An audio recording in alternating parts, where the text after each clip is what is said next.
오늘 우리에게 주시는 하나님의 말씀 에스라 1장 1절에서 4절까지입니다.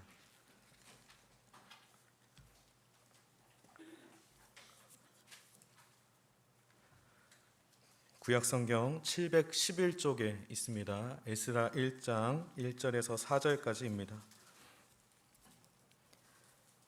바사왕 고레스 원년에 여호와께서 예레미야의 입을 통하여 하신 말씀을 이루게 하시려고 바사왕 고레스의 마음을 감동시키심에 그가 온 나라에 공포도 하고 조소도 내려 이르되, 바사왕 고레스는 말하노니 하늘의 하나님 여호와께서 세상 모든 나라를 내게 주셨고 나에게 명령하사 유다 예루살렘의 성전을 건축하라 하셨나니 이스라엘의 하나님은 참 신이시라. 너희 중에 그의 백성된 자는 다 예루살렘으로 올라가서 이스라엘의 하나님 여호와의 성전을 건축하라. 그는 예루살렘에 계신 하나님이시라. 그 남아있는 백성이 어느 곳에 머물러 살든지 그곳 사람들이 마땅히 은과 금과 그 밖의 물건과 짐승으로 도와주고 그 외에도 예루살렘에 세울 하나님의 성전을 위하여 예물을 기쁘게 드릴지니라 하였더라. 아멘. 웨슬리 찬양대 찬양이 있겠습니다. 찬양대 찬양 후에 담임 목사님께서 고생 끝 행복 시작이라는 제목으로 말씀 선포하여 주실 때 큰 은혜의 시간이 되시기를 바랍니다.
옆에 계신 분들과 인사하도록 하겠습니다. 주의 사랑으로 사랑합니다.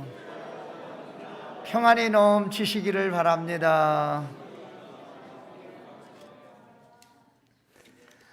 이스라엘이 70년 동안 나라를 빼앗기고 바벨론에 잡혀가 살게 되었습니다. 혹독한 포로 생활을 하였는데 나라 잃은 서름과 남의 나라 사람들 밑에 들어가 살면서 온갖 고초와 학대를 받았습니다. 저도 남의 나라에 가서 한 20년 살아보니까 참 치사하고 힘든 일들이 많습니다. 1년에 한 번씩 이민국에 가서 비자 연장해야 되는데 온 식구가 아침부터 가가지고 저녁 때까지 기다려야 됩니다. 뭘 하는지 창고에서 열심히 하고 있어요. 그래서 내 거는 언제 해주냐고 그러면은 잠깐 기다리라고 그러지. 뭐 열심히 하니까 할 수 없이 기다려야 되는 거잖아요. 다른 사람은 다 해주는데 내 것만 안 해주는 거예요. 왜 안 해주나? 이제 기다리고 저리 기다리고 마지막 이제 4시 반쯤 자기네들 업무 끝날 때쯤 그때 해주는 거예요. 처음에 몰랐잖아요. 왜 그랬는지. 내가 그냥 서류 들고 가면 절대로 안 해주는 거예요.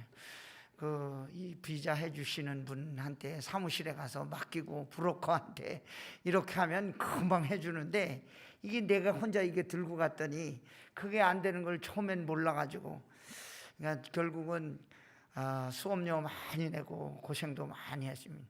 교통사고 나서 이렇게 가면은 100% 외국인이 지게 돼 있어요. 우리는 아무리 잘했어도 블랙박스 있어도 소용이 없어요. 남의 나라 살기 참 힘듭니다. 포로로 잡혀왔기 때문에 사람답게 살 수 있는 인권, 자존심 다 뺏기고 눈물과 고통과 통환의 세월을 70년 동안 보냈습니다. 종처럼 노예처럼 극심한 고난을 받았습니다. 아무런 희망도 없이 하루하루 살고 있었는데 갑자기 자기 나라로 돌아가는 왕의 명령을 받게 되었습니다. 이게 어찌된 일일까? 꿈 같은 일, 도저히 일어날 수 없는 기적과 같은 일, 자기들 현실에서 일어나게 되었습니다. 오늘 함께 읽은 에스라 1장 1절과 4절 말씀에 이와 같은 내용들이 기록되어 있습니다. 이스라엘이 무엇 때문에 남의 나라에 바벨론의 포로로 잡혀와서 70년이라는 세월을 보냈을까요? 그리고 어떻게 다시 포로 생활에서 본국으로 돌아갈 수 있는 놀라운 일이 생기게 되었을까요? 이 모든 것이 기적과 같은 하나님의 은혜였다는 것입니다. 오늘 말씀을 알기 위해서는 당시의 구약의 상황을 이해해야 하는데요. 북쪽 이스라엘은 주전 722년경 아수르라는 큰 나라에 의해서 멸망하였습니다. 남쪽 유다 왕국도 주전 587년경 바벨론에 의해서 예루살렘 성전이 무너지고 온 백성들이 포로로 잡혀가게 되었습니다. 솔로몬이 지었던 그 아름답고 화려한 성전 다 무너지고, 그리고 거기에 있던 수많은 보물들 다 바벨론 사람들이 가져갔습니다. 그렇게 포로로 잡혀가게 되었는데 70년 만에 고국으로 돌아가라는 그런 기적적인 은혜를 있게 되었습니다. 오늘 말씀을 통해서 저와 여러분에게 주시는 생명의 양식은 무엇일까요? 첫째로 하나님의 감동을 힘입어야 하나님의 일을 할 수 있다는 것입니다. 1절 말씀, 바사왕 고레스 원년에 여호와께서 예레미야의 입을 통하여 하신 말씀을 이루게 하시려고 바사왕 고레스의 마음을 감동시키심에 그가 온 나라에 공포도 하고 조소도 내려 이르되. 바사왕 고레스 원년이라고 그 연도를 분명하게 밝히고 있는데 70년 전 유대 백성들이 포로로 잡혀갈 때에는 바사왕이 아니고 바벨론의 느부갓네살 왕 때에 포로로 잡혀갔습니다. 그런데 오늘 말씀을 보니까 느부갓네살 왕이 아니고 바사왕 고레스라고 이야기하고 있습니다. 고레스가 조서와 명령을 내렸다고 했습니다. 느부갓네살 왕은 어디로 갔을까요? 바벨론 나라는 어떻게 된 것일까요? 거대한 제국, 강대한 나라였던 바벨론이 순식간에 어디로 간 것일까요? 바벨론 느부갓네살 왕은 바사, 지금의 페르시아, 이란에 의해서 갑자기 망하게 된 것입니다. 이 바벨론에 의하여 유다 백성들이 멸망하고 포로로 잡혀왔지만 갑자기 망하게 되므로 새로운 왕, 고레스 왕, 페르시아 제국의 왕이 즉위하자마자 유다 백성들에게 꿈에도 그리던 고향 예루살렘으로 돌아가라고 하는 특별 명령을 내려준 것입니다. 이것이 무슨 일입니까? 하나님의 은혜라는 것입니다. 신기하게도 이것은 예레미야 선지자가 예언한 뒤로 70년 있다가 이루어진 일입니다. 오늘 말씀에 보면 고레스가 명령을 내려 이스라엘 백성들 자기 조국으로 돌아가서 성전을 다시 건축하라, 이렇게 명령을 내리고 있습니다. 고레스는 하나님을 알지 못하는 이방 나라의 왕이었는데 어떻게 이 사람이 유다 사람들에게 고향으로 돌아가서 예루살렘을 다시 건축하라 이렇게 말하고 있는 것일까요? 오늘 말씀에 보니까 하나님이 그 마음에 감동을 줘서 깨닫게 하시고 성전을 다시 건축하라고 명령하게 하셨다고 했습니다. 여러분, 감동이 무엇입니까? 사람의 움직이는 것을 말하죠. 사람의 마음이 그냥 움직여집니까? 그냥 아무 느낌이 없는데 그 사람이 감동해가지고 무엇인가 해달라는 대로 다 해줍니까? 아니죠. 하나님께서 그 마음을 움직여야, 사람의 마음이 움직여야 모든 것을 허락해 주는 것과 같다고 하는 것입니다. 하나님은 저와 여러분에게 마음이라는 것을 주셨습니다. 그 마음을 움직여서 하나님은 자기의 뜻을 이루어 가시는데, 우리는 우리 마음을 가지고 있지만 내 마음대로 내 마음을 움직일 수가 없습니다. 하나님이 우리에게 마음을 감동시켜 주셔야 모든 일이 이루어지는 것입니다. 하나님을 알지 못하는 고레스에게 무슨 일이 있었던 것일까요? 아마도 하나님이 고레스에게 나타나 감동하게 하셨다는 사실이 오늘 말씀에 보면 분명한 것입니다. 그래서 고레스는 하나님이 자기에게 주시는 마음의 감동을 듣고 즉시로 순종하고 있습니다.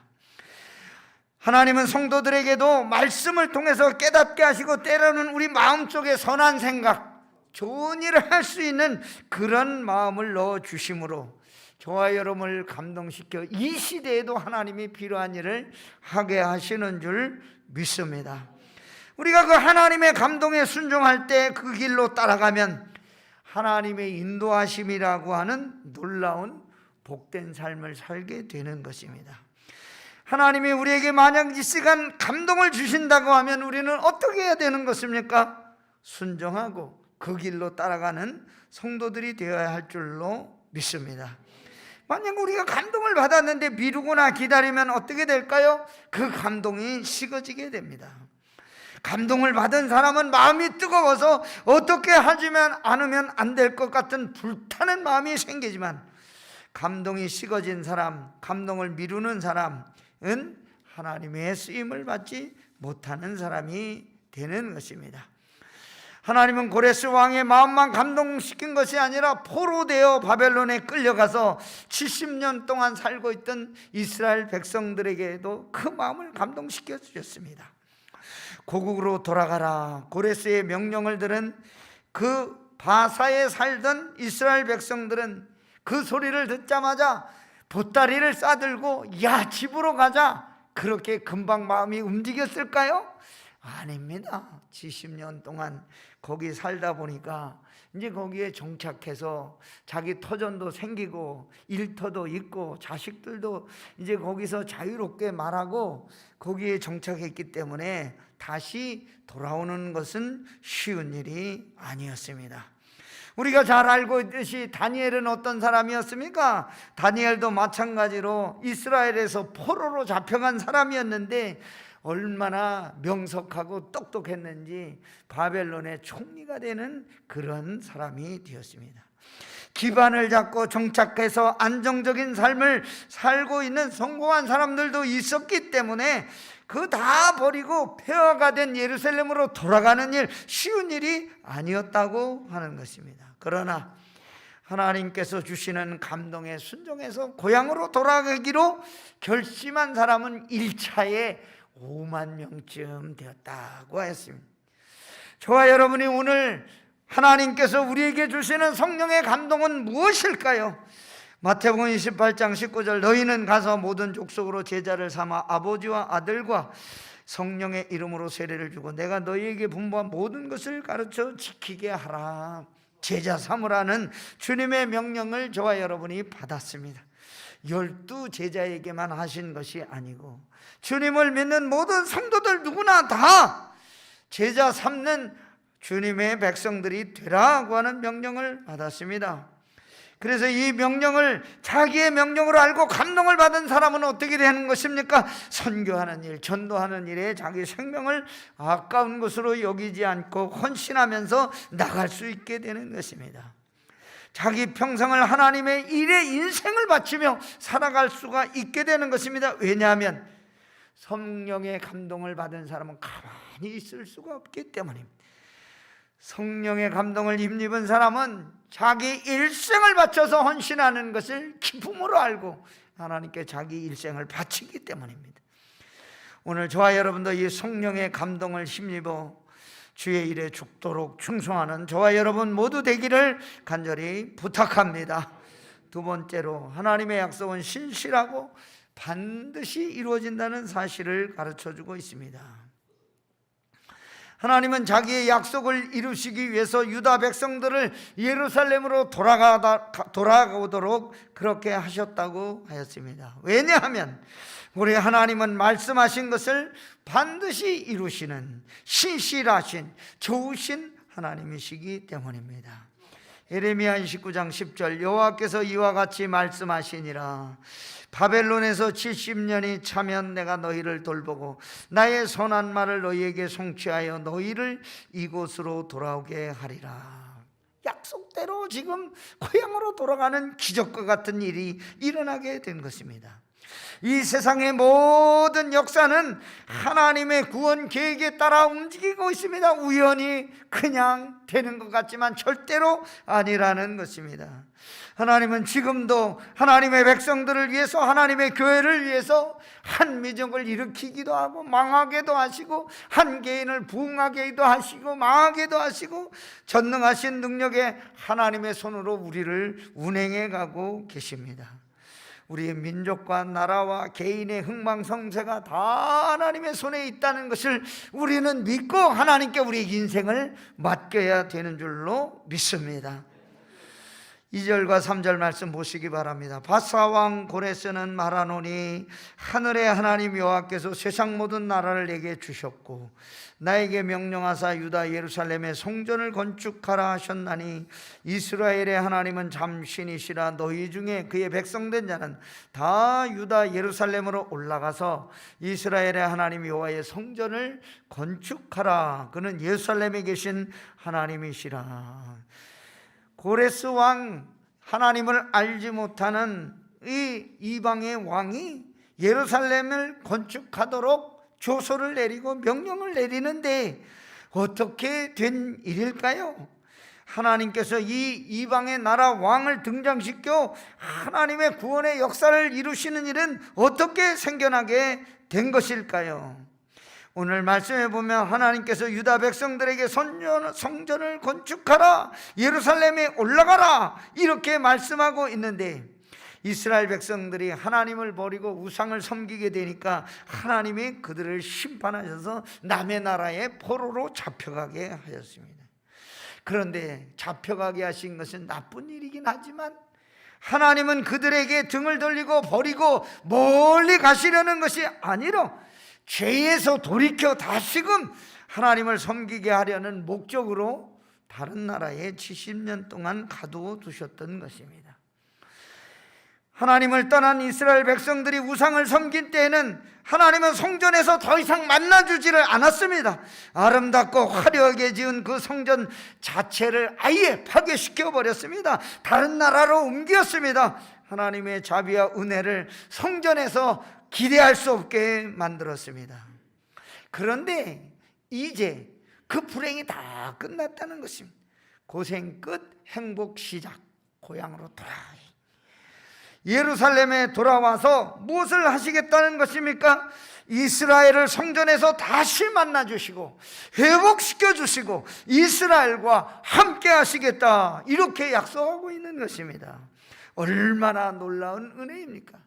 그전에는 아름다운 성전이 있어도 하나님과의 관계가 없었지만 이제 다 무너졌던 곳에 돌아와서 다시금 성전을 세우고 거기에서 하나님과의 은혜를 회복시켜 주시겠다는 약속이 얼마나 감격적인 일입니까? 하나님이 이스라엘을 외면하고 이 성전을 파괴했던 때를 생각하면 얼마나 감사한 일입니까? 우리가 하나님을 만나는 방법은 무엇입니까? 예배를 통해서 우리는 하나님을 만나게 됩니다. 예배를 통하지 않고는 하나님을 만날 방법이 없습니다. 예배를 통하지 않고는 하나님의 사랑이 우리 가운데 임하는 은혜를 느낄 수가 없습니다. 예배를 통하지 않고는 죄를 용서하여 주시는 하나님의 은총을 느낄 수가 없습니다. 고레스 왕 선포문을 보면 고레스 왕의 믿음이 들어 있습니다. 고레스가 뭐라고 이야기합니까? 이스라엘의 하나님은 참신이시고 하늘의 하나님이시고 예루살렘에 계신 하나님이시라고 말했습니다. 하나님은 세상 모든 나라의 주인이시고 이 세상 모든 나라들을 다스리시는 분이라고 고백했습니다. 어떻게 고레스가 그렇게 고백할 수 있었을까요? 두 가지 이유로 그것을 고백하고 있습니다. 하나는 하나님이 자기에게 주신 은혜를 감사하기 때문이라고 했습니다. 무엇 때문입니까? 하늘의 하나님 여호와께서 세상 모든 나라를 내게 주셨고 바벨론 느부갓네살 왕에게 주셨던 모든 나라를 자기에게 주셨는데 그게 자기 능력이 아니고 고레스 자기의 힘이 아니고 자기의 지혜가 아니고 하나님이 자기에게 느부갓네살에게 있던 것을 빼앗아서 주셨다는 것입니다. 두 번째는 하나님이 자기에게 명령하실 순종하기 위해서 명령한다고 했습니다. 나에게 명령하사 유다 예루살렘의 성전을 건축하라 하셨나니 자기 뜻이 아니고 하나님의 뜻이다. 그래서 내가 너희들에게 이 은혜를 베푼다, 그렇게 말하고 있는 것입니다. 왜 고레스는 바벨론이나 바사의 신들을 예루살렘에 가서 세우라 그렇게 명령하지 않았을까요? 이스라엘 하나님이 참 신이라는 것을 믿었기 때문에. 세상에 수많은 신이 있지만 이스라엘의 하나님이야말로 참 신이다, 그렇게 자기 마음에 확신했기 때문입니다. 저와 여러분도 이 하나님을, 살아계신 하나님, 신실하신 하나님, 나의 하나님, 내 인생을 다스리시는 하나님, 그렇게 간증하고 고백하며 살아야 될 줄로 믿습니다. 세 번째, 공급하여 주시고 채워주시는 하나님을 믿고 고백했습니다. 고레스는 바사를 떠나는 이스라엘 백성들에게 필요한 물건들, 자료들, 그리고 재정을 공급해 주는 은혜를 베풀었습니다. 성전으로, 본국으로 돌아가 성전을 재건하도록 명령하면서 재건을 위해 필요한 모든 비용을 도와주라. 4절 말씀, 그 남아있는 백성이 어느 곳에 머물러 살든지 그곳 사람들이 마땅히 은과 금과 그 밖의 물건과 짐승으로 도와주고, 그 외에도 예루살렘에 세울 하나님의 성전을 위하여 예물을 기쁘게 드릴지니라 하였더라. 다시 건축할 수 있도록 그 비용도 책임져 주겠다, 이렇게 고레스 왕이 말하고 있는데, 그게 자기 마음입니까? 아니죠. 하나님께서 고레스 왕의 마음을 움직여 주신 것입니다. 고레스의 마음을 감동시켜서 세워주신 것, 그거 다 하나님의 뜻 가운데 있다는 것입니다. 하나님의 뜻을 이루시기 위해서 그를 왕으로 세워주시고, 거대한 제국 바벨론을 순식간에 무너뜨리고 바사 왕을 세우시고 강한 나라 되게 해주시고, 그를 이용하여 다시금 하나님의 성전을 일으켜 세우셨다는 것입니다. 하나님이 저와 여러분들에게 우리나라에 참 이와 같이 잘 사는 나라, 풍성한 나라, 하나님 기쁘게 해드리는 그런 나라가 되게 해주신 것은 무슨 이유일까요? 저와 여러분에게 좋은 직장 주시고 좋은 환경 주시고 잘 살게 만들어 주신 것, 그 이유가 뭘까요? 우리들로 하여금 그 좋은 환경 속에서 즐기며 살아라, 그렇게 허락해 주신 것이 아니라는 것입니다. 하나님이 우리에게 좋은 환경 허락하신 이유는 하나님의 뜻을 위해 사용하며 살라고 하는 명령이 들어있는 것입니다. 사명 감당하며 살으라고 하신 것입니다. 그 사명 때문에 저와 여러분들에게 이와 같은 복을 주신 줄로 믿습니다. 우리가 그 사명 감당하지 않고 핑계하고 거부한다면 하나님 우리를 어떻게 하시겠습니까? 우리가 아무리 바쁠지라도 시간과 물질을 구별해 하나님께 드리고 무슨 일이든지 하나님께 영광을 돌리며 살아가면 하나님이 저와 여러분의 인생을 더 크신 복으로 넉넉하게 풍성하게 채워주실 줄 믿습니다. 145편 19절 시편에 보면 이렇게 말씀하고 있습니다. 그는 자기를 경외하는 자들의 소원을 이루시며 또 그들의 부르짖음을 들으사 구원하시리로다. 우리가 무슨 것을 말하든지 무슨 기도를 하든지 하나님 분명히 그 소원도 들어주시고 부르짖음도 들어주신다고 하였습니다. 개인적으로 무슨 소원과 기도가 있든지 꿈이 있든지 비전이 있든지 기도하여 주시기 바랍니다. 하나님이 우리 교회를 통해서 일할 비전과 꿈을 위해서도 기도해 주시기 바랍니다. 고레스를 통해서 역사하신 하나님이 저와 여러분의 기도를 통해서 그 꿈과 비전도 이루어 주실 줄 믿습니다. 이 말씀대로 성도 여러분들의 소원이 예수 안에서 이루어지기를 주의 이름으로 축원합니다.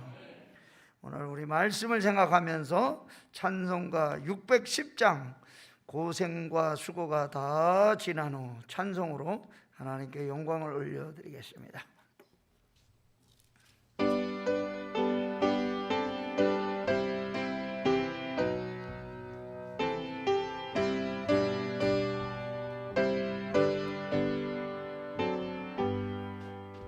고생과 수고가 다 지난 광명한 천국에 이실 때 주님을 모시고 나살리니 영원히 빛나는 영광일세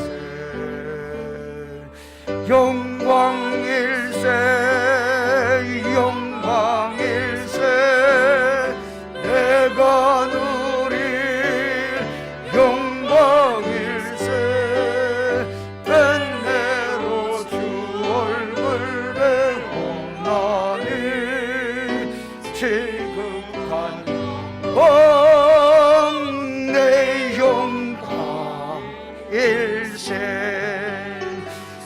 님의 한없는 은혜로서 예비한 그 집에 나 이르러 거기서 주님을 배워 영원히 빛나는 영광일세 영광일세 영광일세 내가 누릴 영광일세 뱃내로 주 얼굴 배고나니 지극한 내 영광일세 앞서간 친구 만나볼 때 기쁨이 내 맘에 차려니와 주께서 날 맞아 주시리니 영원히 빛나는 영광일세 영광일세 영광일세 내가 누릴 영광일세 뱃내로 주 얼굴 배고나니 지극한 내 영광일세